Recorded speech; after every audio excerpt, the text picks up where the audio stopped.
Yeah, don't know why I brought the clapperboard back, but I finally took it down from my wall because I could actually be asked to go on my bed and do it. So, yeah, I got it with me for this video.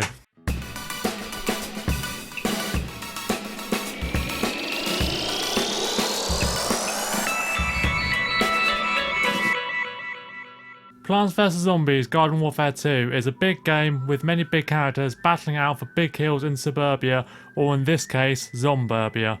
Some characters are slightly bigger than others, not just in size but in rarity. The game has 12 legendary characters, half of which you unlock in the end reward of the single player campaign mode, and the other half you unlock by opening sticker packs. Or, you know, buy them and draw the ire of many Garden Warfare 2 players worldwide. However, which ones are the best and which ones are the worst? I will rank them all from worst to best in this video, with factors ranging from pure power to how well they held up against similar counterparts, as well as ease of achieving their legendary modes. I'm Golden Ninja Vlogspot, let's get started.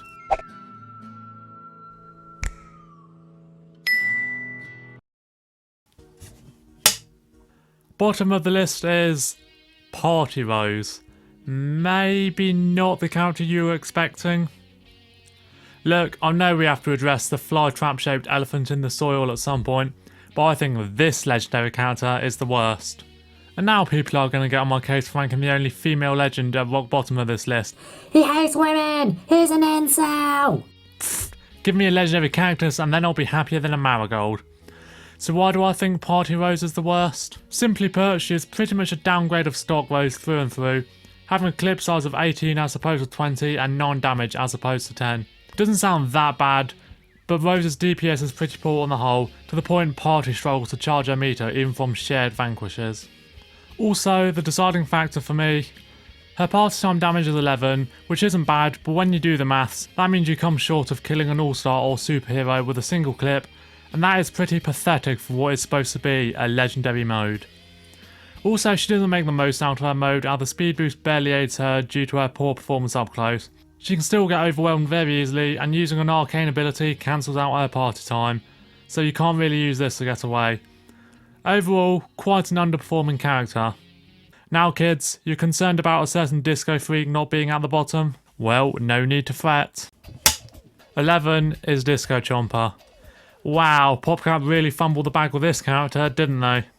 You know something's up where there's an ultra rare character a good chunk of the player base dread to get, since he's the worst pack legend by a country mile.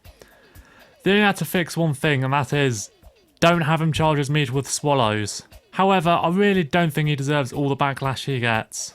If you're stealthy and tactical with abilities, getting 4 swallows to fill up his meter isn't unfeasible by any means. He is also probably in the upper band of his class, and arguably a straight upgrade over Egg Chomper. Sure, he loses a damage upgrade in favour of literally the worst upgrade in the game, the super meter upgrade, but are you really using 2 damage upgrades with stock Chomper? He's also my favourite design Chomper, and his jingle is obviously a cracker. His legendary mode is actually pretty powerful and goes hand in hand with his position as a melee class. And unlike several other legends with similar abilities, this does not get cancelled out by Burrow. It would be nice if we got super quick digestion as an added bonus from Disco Fever. But overall, Disco is a mid-tier character massively hampered by the difficulty of filling his meter. First in the top 10 is Captain Partyman. Occasionally started as the worst party character, the awkwardly named Captain Partyman is quite a step above the previous 2 entries, just by virtue of the fact Pyro is a much stronger class than Rose and Chomper. While his legendary mode sounds mediocre in comparison by design, since he is a sniper character and won't take advantage of the speed boost much, his shotgun largely benefits from this and packs a punch when in party time. His main drawbacks are his ammo count being significantly lower than regular Deadbeards, and that the barrel cancels out party time, but charging up his meter is not too difficult since he can pick people off at range, and you can use the drone to safely pick up kills and jam out to the only party character theme not derived from Plants vs Zombies 2. Number 9 is Scallywag Imp. Another steep climb from the previous entries. I've always considered Scallywag to be a mid-tier imp, and to be honest, one of the most overrated characters in the game.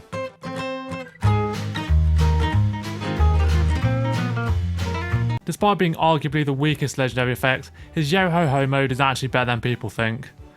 As well as the speed, he benefits from the health boost and extra armour due to his low health. His primary weapon is somewhat hard to decipher. His projectile is a lot bigger than the other imps, and he fires slower but hits harder. Both factors have their advantages and disadvantages. His mech is probably the coolest, but I view it as an asset that seems a lot better than it really is. The machine is literally catnip for P-Gatlings, with no shield or mobility, and his ranged weapon isn't good enough usually. Overall, the least legendary feeling legendary is still a good character, but falls short when lined up with other legends. Number 8 is Scally's fellow character in the Frontline Fighters DLC, Commando Corn. This mediocre ranking seems kind of weird given he's part of a class that is a contender for the best one in the game, but in many ways he's overshadowed by the other guy. Commando is by no means outclassed by Partycorn, but he has less damage in and out of his legendary mode, and also can't charge his meter with sheds, making it much harder to achieve full commando. His main gimmick is having splash damage, and he is comparable to Rugby Star, except with considerably lower splash radius, and despite having a better clip sustainability than most corns, missed shots are a lot more punishing and the splash doesn't always make up for them. Of course, when you achieve full commando, he is a bit of a badness, having the most buffs. In fact, since he gets a clip and damage increase, despite the latter not being written in-game on top of the armour and half health heal, he is the only legend to get every single buff possible. My hot take is that he isn't even a top 3 corn. With Party, Reg and Mob all above him, but he's still a formidable character. 7th spot goes to Party Brainz. This entry is definitely indicative of how the list is tightening up, with only marginal gaps in power between most of the remaining spots. Formerly the single worst character in the game, this guy got the biggest glow up after all of the party characters were buffed, and he's the perfect class to reap the rewards of party time. However, he suffers from a similar fate to Commando Corn, being overshadowed by the other legend, except this time the pack legend comes out on top. And yes, I think Toxic Brainz is better, but we'll get to him later on. It's worth noting P-Brainz does have an advantage over Toxic Waste of Time, namely his greater damage outside of party time. His beam does a bit less damage than Reg SP's, but honestly, is that really much of a big deal? All in all, Pride Brainz is a great character despite his rough past, and can easily chase down and punch up foes to emit rainbows and jam out with Glitter Zombie. Crossing the top half of the list, I have Party Imp. This one is quite easy to explain. Reg Imp already shreds, so give him a legendary meter. Done deal. That being said, his legendary mode arguably isn't even what makes him great. It's the party mech. What appears to be a regular Z-mech tattered with a Zomburbia colour scheme is actually the single most broken ability in the game. His primary does more damage than the base mechs, and although the mech doesn't last as long, it recharges quicker, which is a more than worthy trade-off. All of that and the fact you can use a glitch to achieve party time in the mech. Unfortunately, I don't consider this exploit to qualify since you're not supposed to do it. And being an imp holds him back a bit, as not only can it be difficult to stay alive for long enough to fill the meter, but he's quite easy to stop in party time due to his low health, as even with the added armour, he can still be one-shotted by a few abilities. Regardless, yeah, the best legendary jingle for sure. In 5th place is Party Citron. This is where we get some controversy, which we'll address in a bit, but everything I said about Party Brainz can pretty much be applied here. He's a close range specialist, he's tanky, and his playstyle works perfectly with a legendary meter. And, dare I say, can easily use his bull if he's in danger of getting killed right when he's about to get party time. Honestly, there isn't even really a drawback to this guy. I guess he still has a fairly wonky and fairly inconsistent Citron beam, but overall, sickeningly good character. 4th place is Iron Citron, barely narrowing out Party Citron. I know, it's controversial given Iron Citron is considerably worse DPS than Party, and unlike Toxic Brainz, he fills his meter up the normal way and he can't get shares either. However, he has some overwhelming strengths, namely his health, making him almost impossible to kill on a one-on-one fight, especially with those abilities. The fact he can land 50 damage a shot also makes it easy to land the final kill, so it's not hard to nick kills from teammates to fill your meter easily. Yes, scummy I know, but let's be honest, we've all done it before. He is my most played character, I know this guy in and out. And best of all, his arm mode is absolutely disgusting. Probably the best one in the game. He can delete even mechs in almost no time at all, even without EM Peach. Although it doesn't hurt one bit, he has both that and the shield at his disposal. If you give him the mood shield, he pretty much has 400 health at the front. Overall, busted character, and the only time beside the future power that increased HP is a good trade-off for slower speed.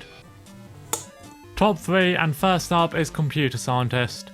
Despite having had a slight drop off in popularity thanks to the rise of stat nerds, ironic given who this guy is, the Comsci is nonetheless a fan favourite. While he falls slightly short of damage output when compared to reg scientists and especially marine biologists, he had the second fastest reload in the entire game, allowing him to put out a near consistent stream of insane damage, and he also has slightly wider spread than most other scientists, as well as not having a damage upgrade, so he's nearly at his full power when you first unlock him. Also, crunch mode is sick, and highlights nearby enemies in the Matrix, although this does make him prone to spud mines and weeds. Overall, this is arguably the most treasured legend, not just because of its power, but because he and Disco Chomper are the only two that cannot be bought with real money. Runner up goes to Party Corn. The highest plant on the list is pretty self-explanatory. The base Corn is already a cracked character, and if he's not the outright best stock character, he's in the top 3 for sure. So when you add a legendary meter to it, he's very obviously going to wreak havoc on the lawn. His meter is easy to charge, as you can do so with sheds, and he has a great ability set on top of having an extremely good primary. He does get 10 less ammo than the base Corn, but the power of Party Time more than makes up for this minor shortcoming. And number 1 is Toxic Brainz. Because of course the guy who charges up his meter the easiest yet gets arguably a top 3 buff on the meter tops the list. People downplay this guy nowadays. Actually, I'll have you know, he does bad damage outside of Toxic Overload. Overload is half the character, so he's not that good. Well, as I said, he charges his meter up easily, and his damage outside of Overload isn't that good, but he is still adept at beating most plants. And if anything, his low damage is actually a good thing because you can get more punches in and charge the meter quicker. Not only do his punches kill nearly everything in one combo, but his beam in Overload is like a shrimpy beam on roids. And it's also worth noting a secret weapon, the Super Meter upgrade. It's complete cheeks on all the others that get this upgrade. But with this guy it turns him from pretty nasty to downright destructive. He can be countered quite easily by a spike weed, but his stock score can get him out of a pinch if you're lucky. Overall, yeah, he's broken AF, coupled with the ability to recover half his health just with a few punches, and he's pretty much the best character in PvE game modes and easily one of the best in multiplayer.